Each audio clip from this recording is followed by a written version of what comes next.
Hey guys, welcome back to my channel. So I've decided to this video is not a reaction video, but I have decided to give some tips for if you're not from Australia and if you want to move to Australia, especially to Sydney, and if you want to blend in with the crowd, you don't want to be seen as an outsider or anything like that. So I'll just give you some tips that sydneysiders, or I don't know if Australians generally do this, but that I've seen so far in the past 2 years, uh, that if you want to blend in, maybe if you can follow some of these, they won't even realize you're an outsider. You can just, they'll think you're like, oh, this dude is one of us, right? So okay, the first thing is, mm,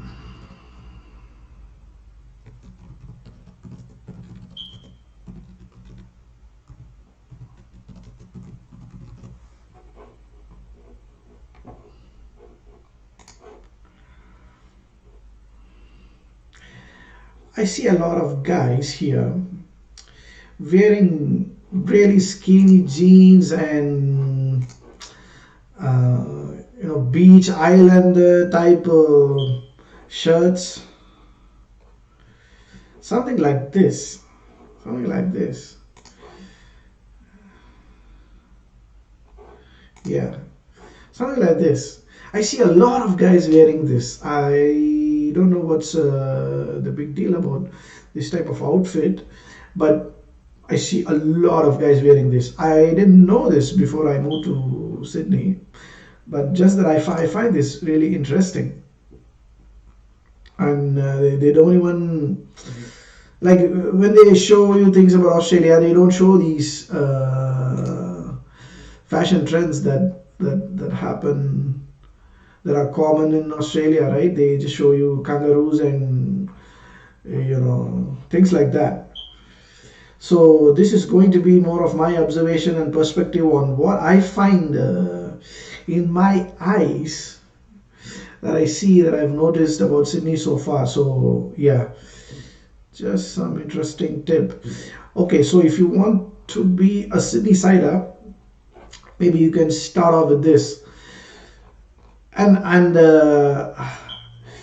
beware that you need to have really good you know physique and body to to look good in this too. If you're someone like me with the thick belly and everything, you probably won't look good in this type of outfit.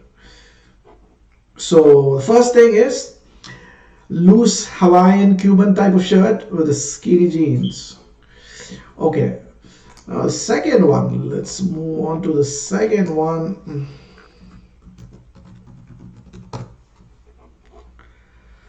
I see a lot of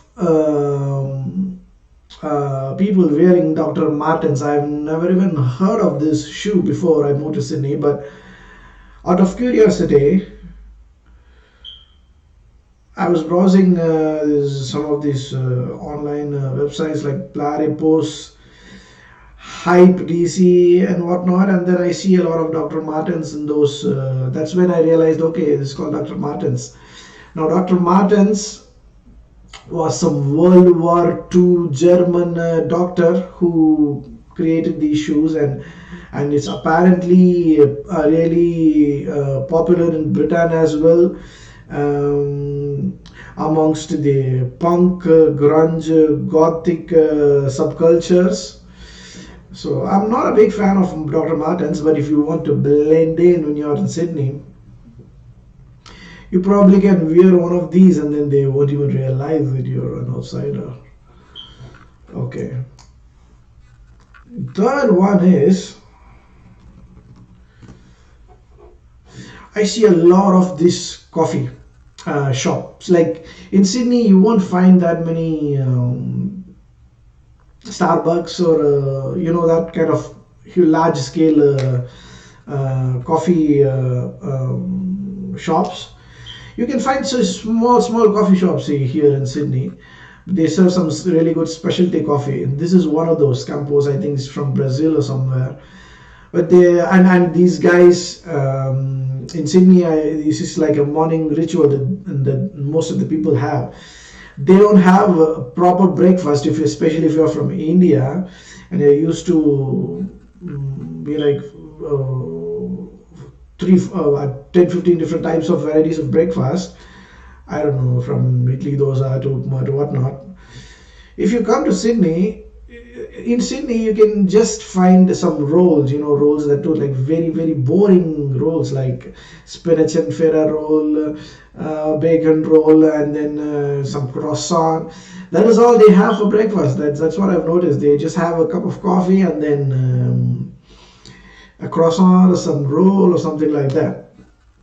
They don't take breakfast seriously here in Sydney. So third tip, if you want to blend in, you probably need to find a nearby coffee shop that sells some specialty coffee, and then make sure when you go out and go to office, you make sure you other people see the logo, the Campos logo on that, so that they'll think, oh, this dude is one of us. So there are three tips so far. So if I find some more interesting things about Sydney that are unique to Sydney that I have not seen back in India or anywhere, I will post more videos on that. For now, thanks a lot. Bye bye. This is JDP.